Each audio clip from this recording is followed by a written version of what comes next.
But if you have to take a class to be a comedian, you're not a fucking comedian, all right? I'm going to say that right now. Comedy comes natural and then you learn how to write a joke. Those fucking classes are scams, all right? I just want you to know that. You're not very good. I took a class. Yeah, I was going to say, I started with a class. Damn it! Have you ever had a question you wanted to ask the opposite race but you were too nervous to ask? I'm Turner Sparks. And I'm Phil Duckett. And this is Black and White Advice. Where we answer all your questions about race, even the scary ones. This is Black and White Advice. You've got a question but you're scared to ask. Just drop the boys a message cause they're up to the task. They're rolling the dice, they ain't always nice, but you can't think twice when giving black and white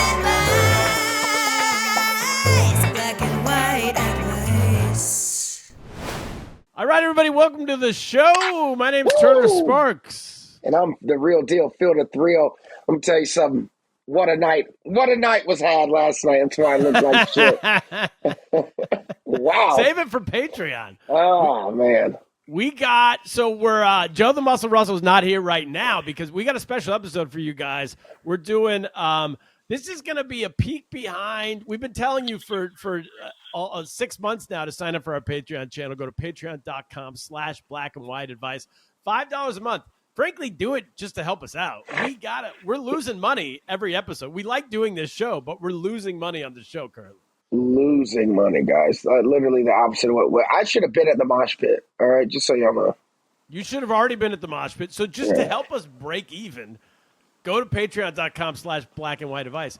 $5 gets you this show. $10 gets you this show plus more. $20 gets you this show plus even more, and you get to name the Gentrifiers, which is the current name of our fan group. You get to rename it, and for any of those, you get in free to our show at the New York Comedy Club on May 22nd. May 22nd. You get in free. The tickets are $25 and $35. I think the 35s are almost sold out. So either way, you get in for less than that. And you get this show. And what we're doing is, if you don't live in New York City, we're going to record that show, and we'll put it out just to our Patreon subscribers. Yeah. So what we're doing today, we're giving you a behind the scenes. This is what you're missing every week. When after the music, when you listen to the show and the music ends, or you watch the show, the music ends, that's when the Patreon show kicks off. We do an extra 15-minute bonus show every single episode. And we're going to show you some of the highlights this week. So we got coming up first, we have the Ray Zawodni episode. Nice. Ray's fantastic comedian in New York City. Then after that, you're going to hear Lee Valentine when he came on. And then you're going to hear Vanessa Jackson from Saturday Night Live. So you get all these people. Today, you're going to get a sampling of what they all do and what we do after the regular show ends. After the fucking mics are cut, how crazy we get. How crazy it gets, how behind the scenes we go deep into New York City comedy. We'll name names. I think we made it so we didn't name names on these episodes because this is going out to the general public. Okay, good. Yeah, we blocked that, but gotcha. But on all the other ones, we go. There's literally, I was listening through to figure out which clips to put here, and every single one I'd be like, "Oh, this one's going to be great," and then we just go off on some comedy club owner in New York City, and I'm like, "Well, can't do that one." Yeah, what a fucking bitch. Yeah, I like the Patreon. That's when you let your hair down a bit. Yeah, it's when we get loose. So help us out, everybody. Jump in there. And I think we should just get right to it. And for the Patreon subscribers, stick around because we will be doing a Patreon bonus episode at the very end of this after the music. And Phil, you got to tell me about your night last night. Oh, okay. We're going to save that for the Patreon? We'll save that for the Patreon. Okay. Let's save that for the Patreon. There's a reason why Phil has this cold right now. Wait, he's a little stuffy. No, I didn't do any extracurriculars to that extent. But, Lent's over, so I started smoking weed again. Wow. Oh, you said Lent's over. Lent's over. Smoked for the first time in like 40-some days. Buddy, I think the weed has gotten stronger in these last 40 I was so high. It was unbelievable. I was like, how did I do this shit all day, every day? Like, that's how, like, I mean, I have a half a joint from yesterday. Dude, I used to smoke a joint to the face before I walked in to record the pod. Yeah. And I literally smoked half of it and was high for 7 hours yesterday. Fantastic. Wow. Unbelievable. We're back. We are back. 100%. That's it, everybody. All right. Now let's kick it off. Let's give these people the bonus. This is a sampling of what we do. We will be back next week with new guests, new episodes, all that kind of stuff. And for all you Patreon people, stick around after the music. All right. Let's get to it. Hey, you want to get bonus content, early episodes, and have your questions answered on the show? Well, then subscribe to our Patreon at patreon.com/blackandwhiteadvice and subscribe right now. Do it, and we'll give you a shout out on a future episode. And I might call you the N-word. You were telling us off air that you recorded it in Philadelphia. Not in Philadelphia. Right outside, like 40 minutes outside of Philadelphia. And they just fill it? Yeah, I mean, he, like, tickets were so bad, kind of like 3 days before, and he was just like, hey, I'm going to hit up my, like, email blast for you. You know, he's always been pretty good to me, and they fucking packed out the room. For the special? Yeah. So it was like, we're like 2 shows. You did an hour? Yeah. Good. I got it down for the special to like 50 minutes. Yeah. Oh, but you did long when you were on stage. Because I'm going to be honest with you, boys. Yeah. I clocked out on both my shows. I think it was like 47 on the first one and 52 on the second. That's all you need. Yeah. Well, in my head, I was like, you still don't have an hour. I was like, no, you could have talked for an hour. Yeah, But, I mean, you you know. do, but I think even the point of getting something down on tape, like people just. Well, they edited it. They put it together. So Yeah. my special is an hour special on. Oh, you did different bits on the two? So I did my first show and I did my set, and then, but again, there were so many nerves and all that it wasn't that I was trying to do set.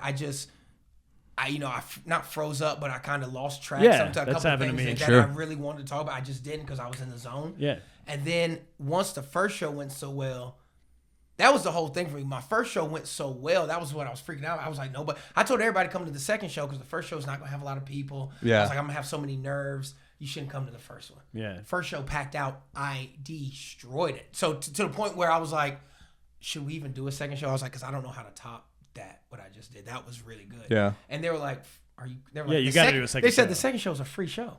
They were like, because at the end of the day, if you bomb this whole next hour, we'll just use the entire first hour. Yeah. You got You're your playing with special. house money. Right. And Yeah. so then once the weight was gone, it wasn't that I was trying to do that. There was just off the top shit that just killed. So you riffed? You know, I riffed. That's So then they amazing. put some of the riffs I've never done that. into the fucking You shit, know. and it made it the full hour. Like the riffing with some shit was never written. It was just me off Mm. the top of the dome. They was like, you got to put that in there. So I Dude. got the hour. There's some riffing that is in my special that kind of doesn't make sense, but like I just had to address it.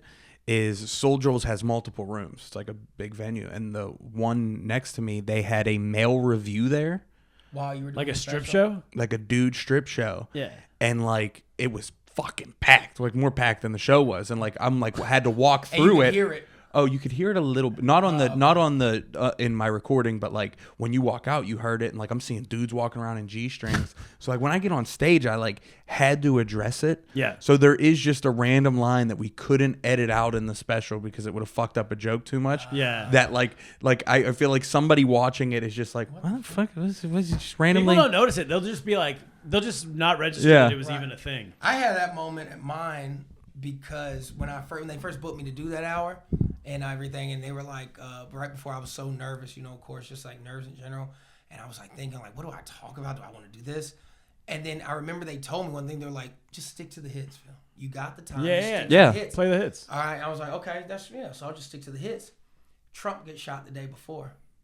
And I'm like, and I'm not supposed to address. Yeah, you got to Trump getting address shot? it. Yeah. You know what I mean? Like people. So of course I start off with that. It kills, but after then they were like, we're gonna edit this out of the special. It was great for the show. So- They're like, but it's gonna date the fucking special. So we'll take that out, and I took it out. That was like, I've done 2 so far, and that's what I learned doing them. You always riff the top because they're always going to cut it. Yeah. But then your first joke will pop because it'll 'Cause they're actually already be ready. like the third joke. They like You've it. kind of Yeah. warmed them up a little Yeah. bit. Yeah, and I didn't So I that's didn't the know move. that. I You didn't did know it that. right. Yeah, I didn't Well, know that. was when before you recorded it, you were talking about like the nerves before like doing the set, and I don't know if you've experienced this either. My biggest issue weeks and weeks leading up to it was just how do I start this? It was the starting. Yes, like always. what like how, like I mean I even get it with regular sets. Just that idea of like what's the first fucking I thing that know. I say? Yeah. And then you kind of realize like the secret is that it's pretty insignificant. It is very Yeah, it insignificant. doesn't matter. And I don't know. Maybe I learned that. I don't want to say learn that early, but maybe I'm just so hacky. At the beginning of my set, because I perform in white clubs, I'm always going to address how many white people there are. No matter how I do, I'm like, look at all you white. Only chip in the cookie. Yeah. Only chip in the cookie. I've never heard. You haven't heard that? I've heard that 100 times. That's pretty fucking funny. But yeah, so it might be hacky, but the thing Hey, is, what's up, white because the people? majority of my shows are majority white audiences. Yeah. Me addressing white people and calling them out about like, look at you, motherfucker. Can I It tell works. you? It's disarming. Yeah, it makes them happy. Yeah. It makes them laugh, and I can get right. Can I tell you something that infuriates me? I've started to see white people do that. White people go on stage and go, "Whoa, there's a lot of white people here." I'm like, what are you? You're a white person. Okay, this is your people. Yeah, Like, don't do that. like, how is this is perfect for black and white advice. That is one of my pet peeves on stage.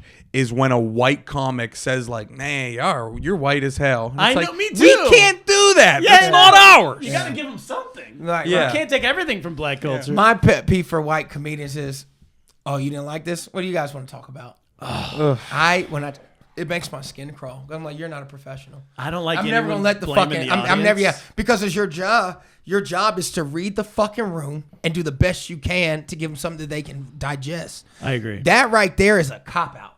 Agreed. Yeah. Agreed. What do you guys want to talk? So you're letting the crowd dictate the flow of the show now. So you've lost control of the ship. Yeah. I hate anything like that like kind of makes the show seem unprofessional in general. Yes. Like because that's like if it's a showcase show, that kind of affects everybody.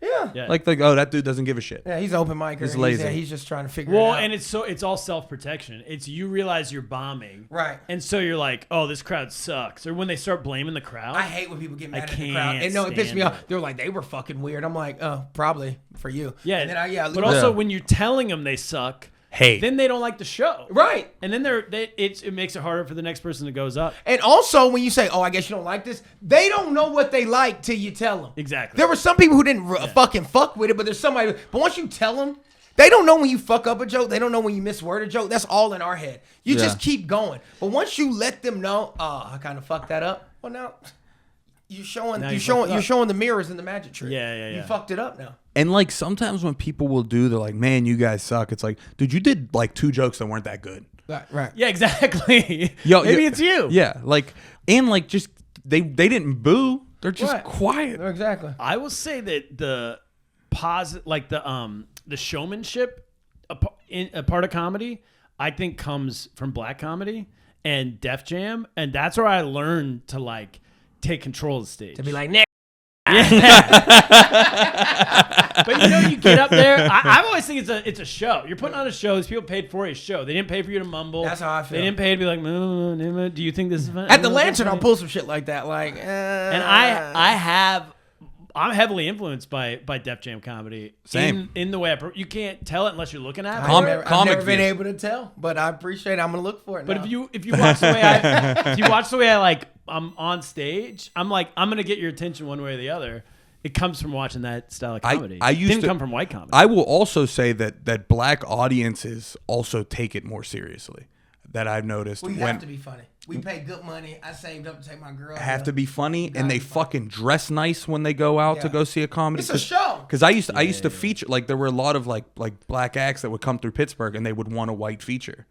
So I would, do fairly well in those rooms, and they would have me, and like it was just such a more invested fucking crowd. Yeah. Plus, they than don't the want white you crowds. doing the only chip in the cookie joke before them.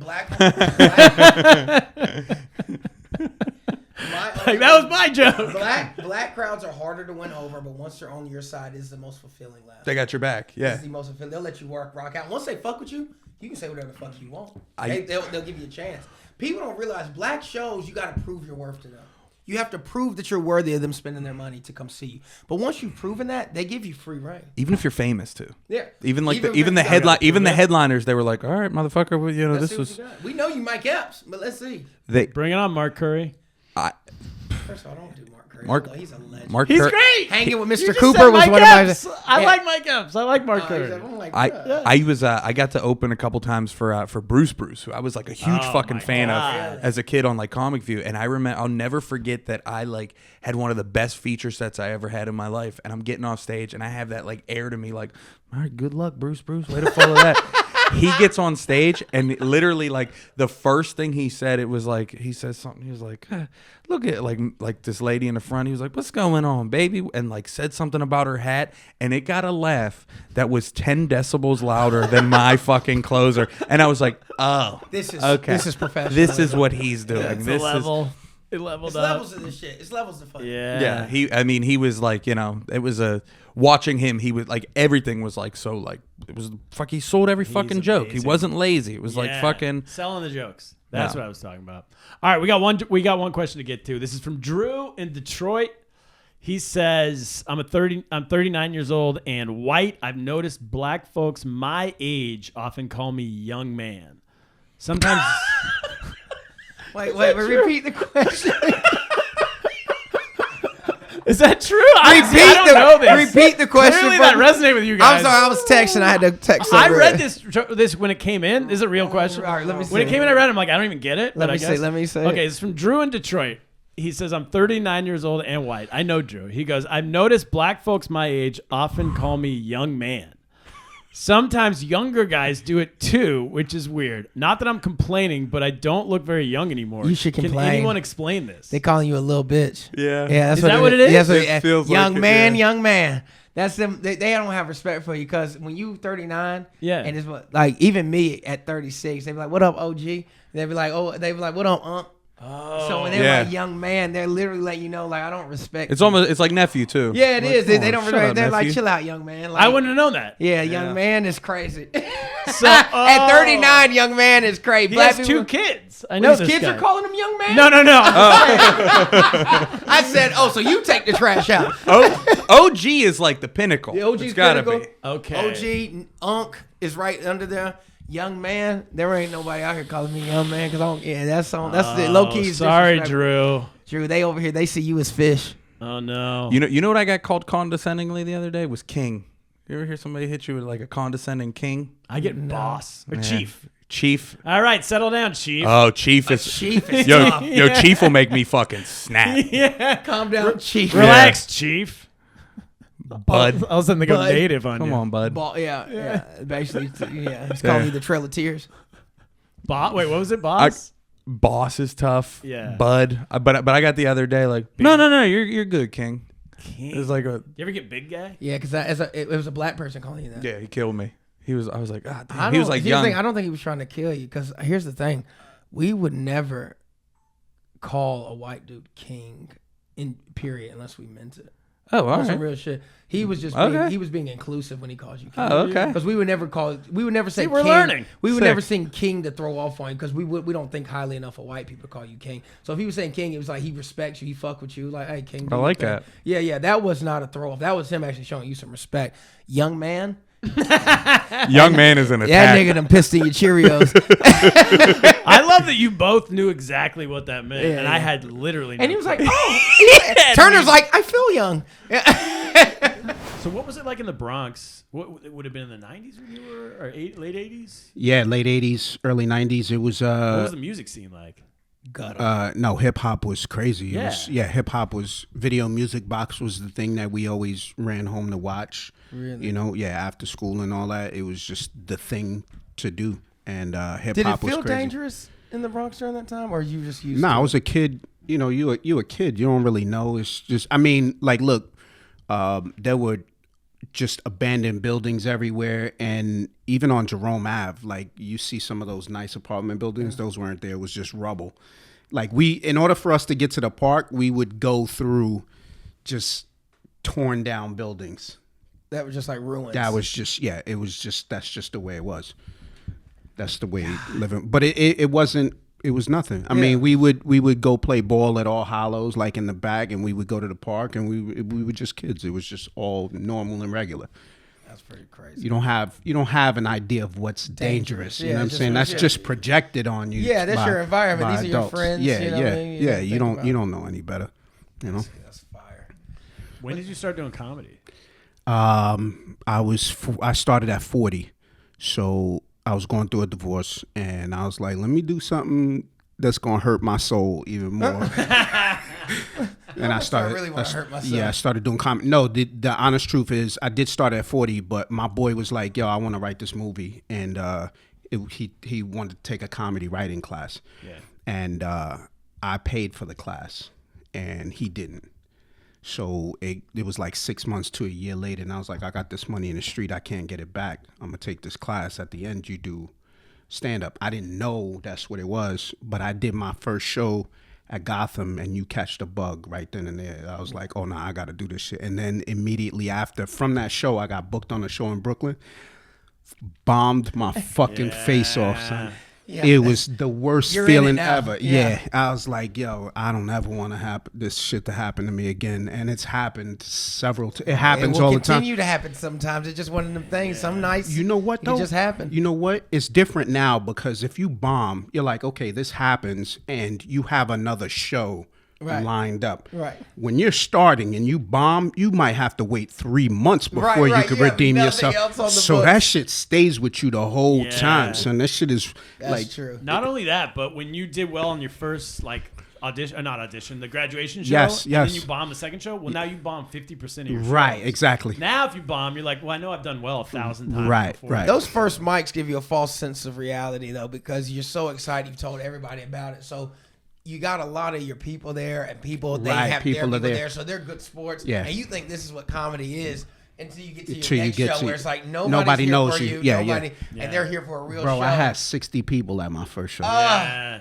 It was insane, Doug. They usually bring in a headliner too, right? I can't remember who it was. It's like a guest spot. Yeah, I can't remember. It could have been Seinfeld or Gaffigan. Yeah, one of those guys. But yeah, it was an incredible night, incredible feeling.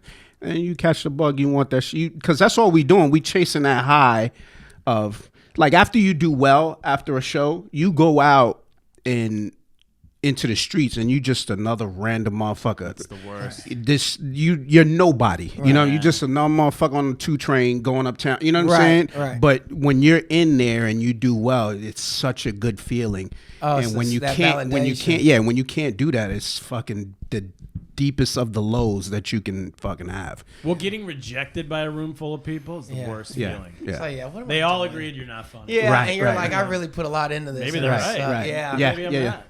But after you've, like you said, if you've done 1,000 shows and you've like, I've done this before, I know this shit works. You know. Yeah, you kind of brush it off a little easier. Yeah. My first show, I didn't get that bug. Did you not do well your first show? Usually most people do. And then I walked off stage at the middle of like a minute and 30 into my set. I just walked off and like out the door to the parking lot. Wow. It was fucking That's terrible. fire. I was so fucking. Were you in South Carolina? No, I was in Louisiana first time. It was 2 weeks before college graduation. It was a dare. I never wanted to be a comedian, never thought about being a comedian. I just liked comedy, like we said. My teammates saw this flyer in the quad, so you think you funny. Open mic, such and such night.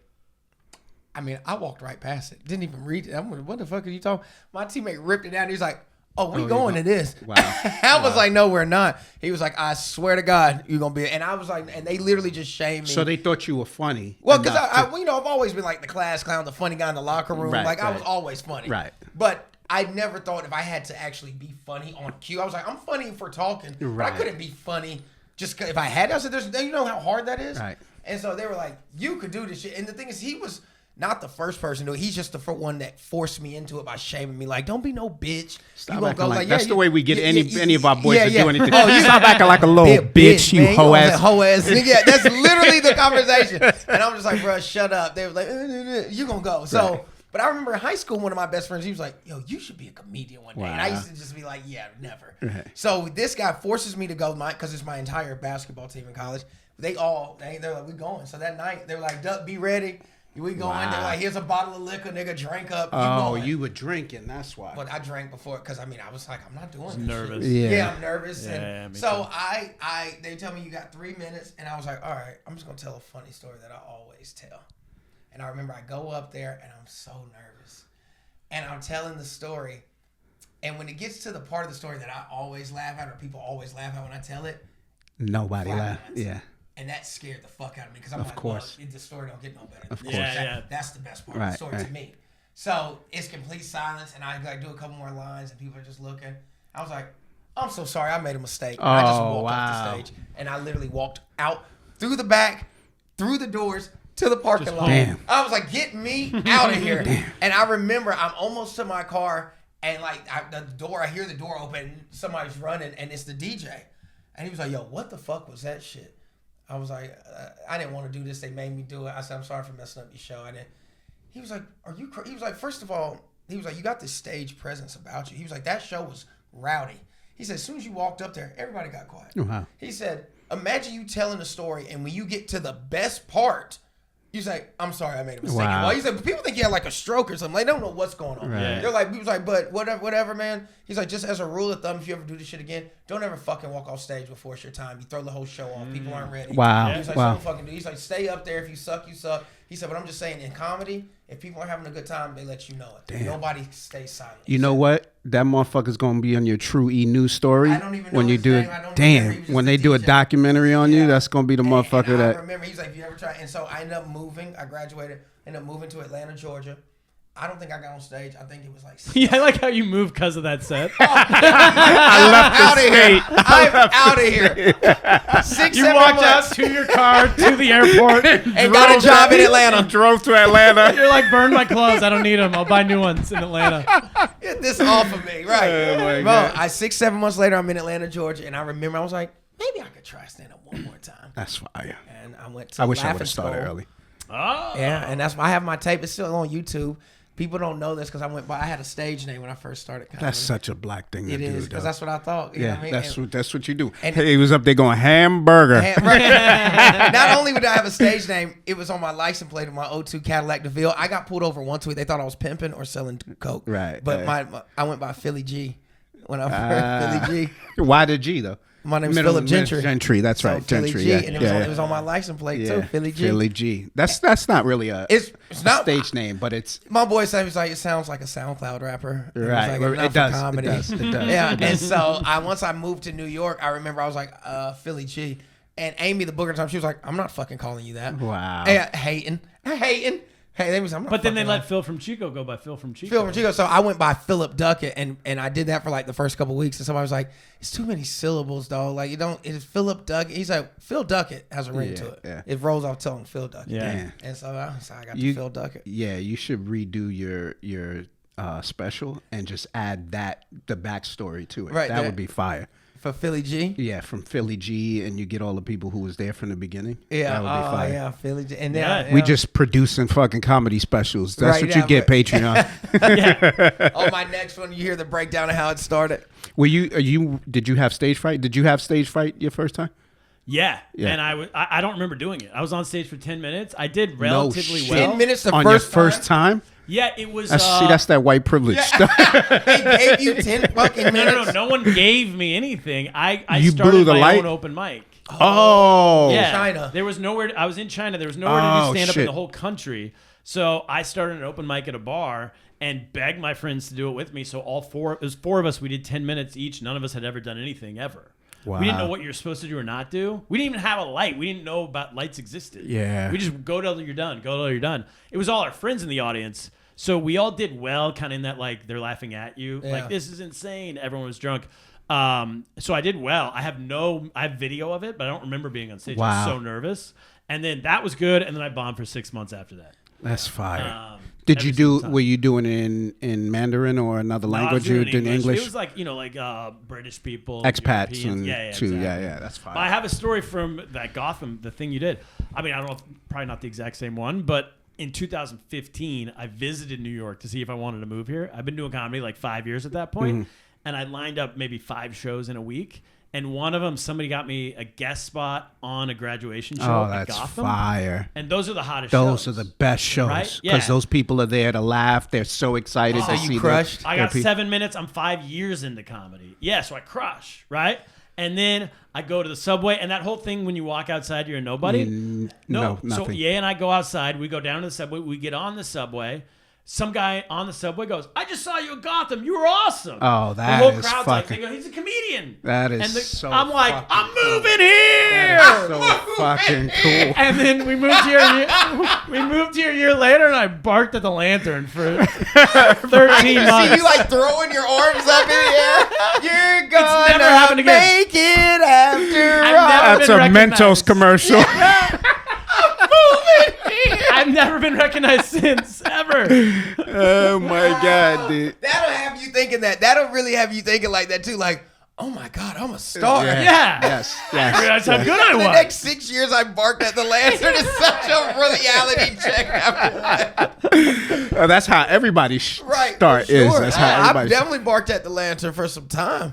Yeah, man. See, I did. I was a rapper back in the day. Yes. So I could see it. being on stage was like nothing. So getting on stage, but being funny was something completely different. Yeah. Dude. That shit was very, very difficult. Because for our $500, when we hit $500, we're gonna. We're going to the studio, drop a track. Oh, let's we're gonna do shoot a music video. Yeah, you gotta help me write. Yeah, let's do that. I Shit. was like, Turner, I don't see. I said, you're gonna need a ghostwriter. My favorite song is the Super Bowl Shuffle. They call me Sweetness, and I like to You see what dance. I'm talking about? I'm like, I'm not gonna be able to do nothing with that shit. I'm gonna be over here mad as hell. Like, what the fuck? Rushing the ball. It's like making That's romance. fire. That's fire. You should do that shit. Lee, like he might be on to Yeah, something. he's got some. I'm William Perry, but I'm the refrigerator. Oh God. Shit, man.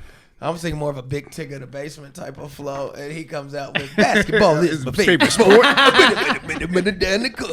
Please cut this So shit sorry, out. I cut you off. What were you saying? So more scared rapping on stage or doing stand-up? No, it was just being on stage. Was okay. I wasn't scared. Yeah, okay. Or anything like that. I mean, you get anxiety before every show because that just means that you care and you want it to go well. Sure. But in terms of actually being on stage, I didn't get scared at all. Yeah. All right, we got one bonus question, then we'll get out of here. One bonus question from for the Patreon subscribers. Chris from Derby, New York. Chris says, "Hi, I'm a white guy who works in an all-black office. I like my coworkers, but the entire day they are blasting hip-hop music. I like hip-hop, but it's very hard for me to concentrate. Can I ask them to turn it down, or can I ask if I can move my desk should I ask if I can move my desk to the other side of the building?" Nah, if you move your desk, they gonna know. It's better that you Just sit up in there with the. Just take it. Well, first of all, I don't like hip hop music being played at my establishment either. While you're trying to work? Yeah, I don't like that shit. You mean at your business or at your job? Both. You don't like why? I Do you don't feel like like they that looking shit. at you? They doing it for you? Because I don't want to be singing in the middle of where I'm not supposed to be singing. You just naturally start rapping. Yeah. No, but I we play classical music and like Frank Sinatra at the shop. Yeah, I don't like that shit. So we play different kind of music. But yeah, if you just up and move, they gonna know. They gonna be like, oh, this motherfucker don't like us. He too white. So he now can't he be. cuts it up even louder, so you got to hear it from where you at. Yeah. Move away now, bitch. Yeah, that's right. Yeah. What about What about headphones? Would that also be an aggressive act? If you handed him some headphones? No, if you just put in your own headphones. Yeah, if you put in your own headphones, I mean that's No, you just be like, oh, I'm listening. that's very passive aggressive. Passive aggressive. Yeah, very passive aggressive. don't Like see just anything tell wrong. him. Is it Chris? It is Chris. from Chris, Derby. Chris, just go up to him and be like, "Yo, son, you can't be doing that shit here. Like, take that hip hop bebop shit somewhere else." Take And that, would be- yeah. Take that old jigaboo music on somewhere. And then get ready for Why don't you just go be athletic somewhere else? Wait, step one, learn Kung Fu. Then do that. Right, you definitely gonna need something. Jiu-jitsu 101. Ground and pound. Krav Maga, or some Yeah. stupid shit like that. Hey, brother. Could you mind turn that down a bit? Yeah, Oh you can my do that. goodness. Are you writing all the shows you've done? Are you writing sketches on? Yeah, Is yeah. it all over the place? What'd you say? You're writing sketches? You've written sketches? Oh, on- yes, 'cause yes, just you've late written night on variety. How many shows? Like a ton. 3 technically, and then I was a writing apprentice on Colbert. Is that how you got into What it? is a writing apprentice? Yeah. It's like an intern? No, it was like an imaginary program. That no, it was good. So basically, what they did was they brought on 2 people every year to teach them like the ins and outs of like how a late night show works. But I just wanted to be a comedy writer. So at the time where they were going to rotate me out of like the comedy writing department, I was like, I think I'm just going to stay. And then they just let me sit with the writers for like 9 months. Pretty cool. Yeah, it was really nice. School? Colorado Christian University. Okay. Yeah, really big Ivy League school. And could you imagine? Colorado Christian, where is that? Colorado. In Denver. I'm asking the city. That was awesome. Colorado. You said it like you really didn't know. You're like, Colorado. No, it's in Denver. Stick with me. Which I like. Have you guys been to Colorado before? Have you done the Comedy Works? No, not yet. They say it's one of the greatest rooms ever. I've heard that. Ricky said he's going to do his next special there.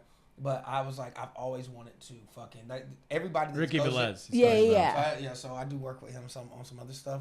But everybody that's been there, they're like, Phil, Comedy Works is a fucking dope room. That's what I've heard. I've heard it's just like a kill box. I would do that, and I would do comedy on state. I hear that's a cool. There's that is younger. Yeah. I do well with young yeah. Because I talk that shit. Yeah. But I've always wanted to do those two. Those are two those sound really fun. Yeah, really I haven't done either, but it would be really funny. I'm always nervous sometimes when people hype up rooms too much. I'm like, I'm gonna go there and be like, so this was the worst set of my life. Oh, I know. I bomb. And normally, normally these people are great. Yeah. But like four comedians that I respect, they both are like, nah, you got to get there. Yeah. Every person I've talked to says that it's like a kill box. Yeah. Every single one. So I'm like, it must be great. Did you start? So you didn't start in Denver, or you did? No, I started in LA. For like a little second. Yeah. How's Nobody that? should start in LA. Yeah. It was weird. I mean, I wouldn't have done in comedy if it wasn't for LA. But the cream rises to the top in LA because there's a lot of bullshit. Yeah, that's true. I was only there doing it for like maybe 6 months. And then I pivoted to like sketch. Because my thing with LA is like, so if you're kind of already established as like a name or whatever, you can obviously get into like the clubs and stuff. Otherwise, it's just like the underground rooms. But the thing is, it was all just like, it was people whose agents and managers were like, this is the last chance. Yeah. Or it was like, you've seen this next comedian on CSI yes, Miami. 100%. I remember following people like that. Yes. Yeah. Or it was just like men in their 70s who were like, this is my 18th year in comedy, kid. And you're like, oh no. I remember performing in LA. This was in North Hollywood, I think. And it was like, like an open mic early on. And this guy goes up. You might even know this guy. And he was a gay, kind of like flamboyant, older guy. And he goes, I just want to say, today I'm celebrating 45 years of open mics. And the crowd was like, I would have never clapped. I would have never clapped. 45 years of open mics is crazy. He was like kind of a crazy person. Yeah. Why are you still doing this to yourself? That's what everybody was like. Get a everybody job, in pal. there. Because there's no crowd. It's just comics, Yeah. And everyone's like in their head, that better not be me. Yeah. Dude, Well, that's the worst case scenario. That's worst yes. case Well, that's the scenario. thing about comedy is you get people like that, and you're just like, number one, how do you keep doing this with like sitting? Open mics make you want to end your life. You're like, how? Yeah. How are you sitting for 40 here's the thing. years? People don't realize open mics are fucking terrible in New York City. Yeah. You go to an open mic in fucking Birmingham, Alabama, it's like, holy shit. Oh, the one I started at was amazing. Like 50 people would come China. watch. That's what I've heard. That's Yeah. different. No. But I think other smaller cities around America have a similar thing. Yeah, right? I've heard that. Okay, so certain cities. I started comedy in Atlanta, but when I started comedy, I never planned on being a comedian. It was a hobby. Oh, really? You know what I mean? Like, it was like, I had done it once. I got dared to do it the first time. Then I was awful. Then I moved to Atlanta after college, and I started working, and I kind of had the bug because I was like, well, they said I was kind of okay. So I started doing mics, and then I ended up, but it was like once every 1 to 2 months. I wasn't even like really on the grind. Then I went to grad school in Ohio, and I would go to Go Bananas in Cincinnati. Was it a good open mic? Buddy. Because it's one show a fucking month. Exactly. So it's 70 to 90 to 100 people, and they're all it's a bringer. All their friends are like, yo, I'm going up tonight. Yeah. So it's a show. Yeah. You know what I mean? That's and so that was what. Yeah. So you know what I mean? It was a different feel, and I'm like, damn, I'm not that bad. You know what I mean? So it was a different feel. New York major city open mics suck because these people are like the people who can't get on at even the bar shows. Yeah. So like, yes. 100, and you got to quickly figure out how to get through and get out. And they're trying to figure out how to use in a joke because they want to say it, and you're like, I'm gonna fucking kill myself. Yeah, Truly. But No one's giving them cards. Yes, yeah. No one's giving them cards. There will be no fucking N-word passes, Turner. 100%. But it is. But sometimes you just see people who you're like, I think you just needed someone to listen to you. I think you needed a therapist. Yeah, This is therapy 100%. for You're you. like 100%. Yeah, get a job, get a therapist, Scary. and I think you'll be fine. Yeah, you'll be okay. Yeah, that's the difference in New York. And also, it doesn't help that because, like you said, in those smaller towns, it's a show. So the open mic is at 8 p.m. on a fucking Thursday, Well, and Friday. New York is a 3 p.m. on a Oh my God. Tuesday. Yes, yeah, Weekday. exactly. What the fuck? First of all, what are y'all doing for work? Yes, Yeah, You're like, why is everybody here? What's Yeah. going So on? y'all do nothing? Yeah, you're like, what are we doing with our time? And also in the smaller towns, audiences are not jaded by comedy. Yeah. Like in New York City, everybody, you tell someone you're a comedian, they go, oh, Phil and not Phil, Bob in accounting is a comedian, but that means he's done like 3 bringer things. Right. Yeah. And so they think that's what you are. Right. But in a small town, you're like, you're a comedian? They're like, I've never met a comedian. Yeah. They Yes, just assume yes, you're they're like, famous that's or something. crazy. They're like, we'll come, we'll support. Yes, No one's doing that 100%. in New York. So were you 6 months in LA and then straight to here? Yes. Yeah. Well, no, sorry. I lived in LA for 3 Takes years. so much. And then I started courage. comedy. Yeah. Yeah, okay. So I was, after I started comedy, it was probably 6 months. And then I moved to here. And then how was it popping out of open mics to shows? I guess you did that in New York? Or you did it in Yes, LA too? yeah. I okay. had no plans of doing comedy initially. That's why I discovered it in LA, and then I was like, oh, okay, New York is like the best place to do it. Yeah. And then I think I just quickly was like, I got to figure out a strategy because I don't want to be the person who's here for 45 years. Like I just physically cannot wanna be stay. that guy. Open mics are they're painful. I would rather jump out a window and get my eyelid caught on a nail than sit through an open mic. 100%. I'm telling you, it is the worst shit I've Yes. ever- So it was one of those things where I went to so many just to try to get a good set as quickly as possible. So I was like, You want to hear about a bad open mic in New York City Ooh, since it's yeah. Patreon? Don't ever fucking go to a Laughing Buddha goddamn open Oh, mic. I It is a agree. scam. It is a scam. You pay. Not only you got to pay, you got to buy beer, and then there's no guarantee you're gonna get up. As a comedian, you have to pay to go on stage. You go and pay on stage. They pay. They make you pay them to go on stage. It's a joke. Dude, I spent. I started there. $6 to buy then you got to get a drink and then you got to tip the bartender. It's $14, Buddy, for 5 minutes. I moved to New York City in 2016. I had $1,200 in my bank account. And I was like, I'm going to be a comedian. And I started going to Laughing Buddha. That $1,200 lasted me 2.5 weeks. Right? And I tell you what, I was out here damn near sucking dick just to make it. but everybody was doing Laughing, because I always say Laughing Buddha was like the Starbucks of mics. Yeah. Because it was like, you knew that there was like one at 3, one at 5, one at 7, You had the one schedule. at 8. And you're like, this is real comedy. Yes, and people will be there. And then you start doing it. Yeah. And you're like, this is not right. And then you start finding free open mics with better comedians. You're like, so what the fuck That's are they the thing doing? with better And then they comedians, not only yeah. was it like bullshit, then they start hitting you with like, you should take our Laughing Buddha comedian class. Oh, God. And I don't want to offend anybody by saying this if they're in the room, but if you have to take a class to be a comedian, you're not a fucking comedian. All right? I'm going to say that right now. Comedy comes natural and you learn how to write a joke. Those fucking classes are scams. All right? I just want you to know that. They're know not what's funny? very good. I took a class. Yeah, I was going to say, I started with a class. Damn it! I just But, said I like, don't want to offend anybody. I I've know. always felt, because here's the thing, but you guys offended are, half the people in No, the room. but you guys are naturally funny people. No, I do agree with you though, because this is what I always say. And I heard Andrew Schultz say this one time, which is like, I think comedy can be honed but not learned. Right. And I think it was very clear in that class that like, you either have an ear for it or you didn't. Like I had no concept of like where to go for open mics, things like that. And it was like an all women's comedy class, which helped. But yeah, I think a lot of times, I remember one of my favorite, I still laugh at this to this day, was there was a woman in that class, bless her soul. She was a much older woman. Oh boy. Had never really done any comedy, but was like an old kind of actress type. And she told this like really, the teacher had us just tell a story, and then we were all going to go through and give like, oh, this was funny, or give laugh lines. She told this really dramatic story of like being beat by her ex-boyfriend in front of her son, like on the Las Vegas Strip, like just like, and she kept trying to laugh, Las thinking like, Vegas isn't this Strip's hilarious? a little yeah, wordy. like she was like, there I was topless in front of my 11-year-old son as he's beating me and whatever. And she was trying to like laugh to give like laugh lines. Like, holy Everybody, and then she like stops the story and was like looking at us all to give feedback. And the teacher goes, and I'll never forget because I had to stop myself from laughing. She goes, there was nothing funny about that.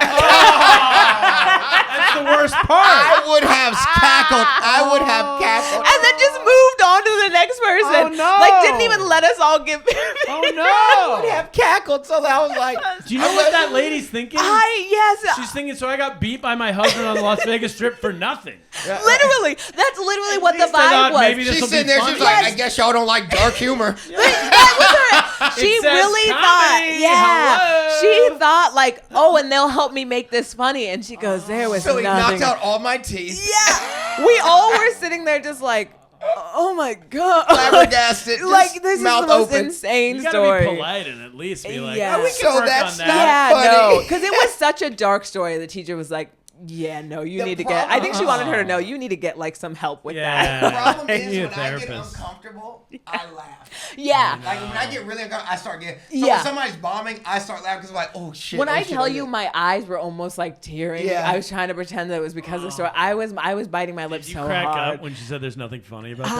I would have literally, lost it. I was biting my lip because that's what I do when I'm trying. I was just like, yeah. like just trying so hard not to hurt. This At the woman. end, she should have went. You know what happens in Vegas stays in Vegas. And booyah, that's the There we punchline. go. This is a 5-minute story with one tag.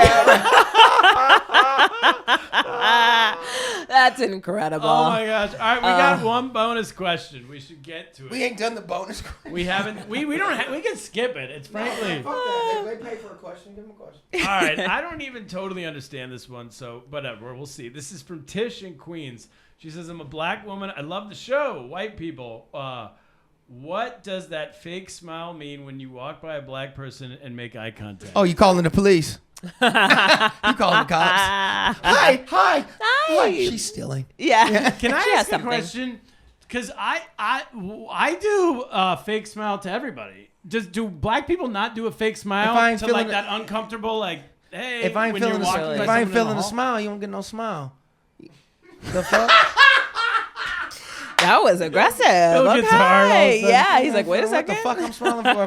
Do I know you? Why would I smile? So if you're standing in an elevator and there's no one, New York has changed no. me. New York has changed me because where I'm from, if I'm standing in the elevator, I'm from the South. Yeah. If I'm in the elevator, I say, hey, what's up? Yeah. Oh, if I'm on the sidewalk with somebody, I'm saying, hey, how you doing? We speak to everybody. Only until I moved to New York and got assimilated where I learned only people with mental illness speak. So if you're smiling at me, you don't know me. I think you're fucking insane. What the fuck are you smiling? But what That about is you? kinda true. You Yeah. make eye contact with somebody, like, and then just nothing, just blank stare. No, I give him the Your black. mouth doesn't No, move at all. I give him give the like black a- man head nod. Oh yeah. Well, I guess maybe that's I'll probably do like a similar- little. Yeah. Yeah, I'll do a Like little a smile. smirk. Yeah. No, I do like that. Yeah. If it's a white dude, if it's a black dude and we don't talk, I do like that. What up? Yeah. If it's a white dude, I give him a head nod like my Yeah. dad would do. Yeah, but that's the same thing. But like, hi. Yeah. Why would I be that? No, fake? no, it's Hello. not. I don't know. Yeah. How you doing? Hello. I do a smirk. There's like one of those. See, now I don't think you're being funny. I do it for a living. No, I think you're being funny. Yeah. Oh, you give me that fake ass smile. What you got to You're say? like, okay. Yeah, it's a fake smile. That is what it is. Yeah, I don't like a fake smile. Be real. I Give guess me a real. Tish give me a doesn't real like it. smile, Tish does or don't not. fucking smile. No, I don't got a real smile in me all the time. So then don't smile. Sometimes all I got's a fake smile. That's fair. Same. fake smile. Yeah. Hey. I feel like I look creepy. Huh? Yeah. Yeah. Hi. Like that Yeah, I movie don't Smile. Yeah. I'll do. Yeah. That Anyway, movie's I scary. don't- That's terrible. That was one of the scariest movies I've seen in a long time. They terrifying. just came out with Smile too. I haven't watched it. I refuse. Because the first one was so scary. First one freaked me out. Dude, the first one was really No scary, resolution, dude. really. It was And just like, there's nothing you yeah, can and do now to that my escape it. family left me, I can't watch that by myself. So, you know. Oh no. It's Patreon. They pay for the real. Oh, the family part? Yeah. I would never say that on the regular show, but now that my family left, Your fam? Okay. yeah, I have court this week. Filed for joint custody. Baby mama left, took the baby. Oh no. Okay. See, that's fake. It wasn't fake. It was just like I probably shouldn't get into your business. We're gonna get Tish on hate mail. camera. Tish was like, I like this pod, and then it got sad, and then it got really sad. Hey, listen, life be lifing. Life be Yeah, life, man. and The show's going well. Show's going well. We're up to 1,000 streams that's a week. what matters. Yeah. Dude, Yeah, that's yeah, pretty- Yeah. 22 episodes, 1,000 streams a week. That is actually we're in the really top good. 5% of podcasts. That's awesome. Told you. Did you make that stat up? Okay. 4,000 a week predicted put you in the it. first 1%. That's awesome. Yeah. Top 1%. That actually, that's Top great. 1%? That's what you said. 4,000. You said 4,000. Oh, 4,000 a week. Get you in the top 1%. That's awesome. 1,000 a week gets you the top 5%. Yeah. It's because most top podcasts, 1%. We're in the top 5 already. We're already in the top 5. So okay. Yeah. What You're am I going saying? for that top 1. Because most podcasts are like that 45-year open mic comic where like 3 people listen. Oh yeah. Against their will. I was telling you, or they never make it. That's like where you start the Instagram page and then you never post on it. And that's what they said. She was like most people, don't get past. So like episode 22. Yeah. That's pretty good. I was like, no, every week. We're almost at a half a awesome. year. That's awesome. Damn, we started when? There's 50. How many weeks in a year? 53. 52. 52. What's half of that? 26. Yeah. It's coming up. This is episode 24. I think we're recording oh my right God, now. We're almost at a half a year. Yeah. That's awesome. So I think by the time we get to a full year, I think we'll be at 2,000. My goal is 2,500 by the end of the year. I'll take either one, 2,000, 2,500. That'll beat the peak of my last podcast. 2,500 was your last podcast? That's what peaked at. Well, I listened to a couple of those episodes. We should beat that. We mostly talked about Greta Thunberg. Yeah. Yeah. Fuck you, Turner. We really got to the bottom of that. We did. I'm glad I know she's from Sacramento. Yeah. Now I got to get it right at trivia night. Yeah. That's the episode, everybody. Y'all be black. Thank you very much. Check out Vanessa Jackson. You've got a question, but you're scared to ask. Just drop the boys a message, 'cause they're up to the task. They're all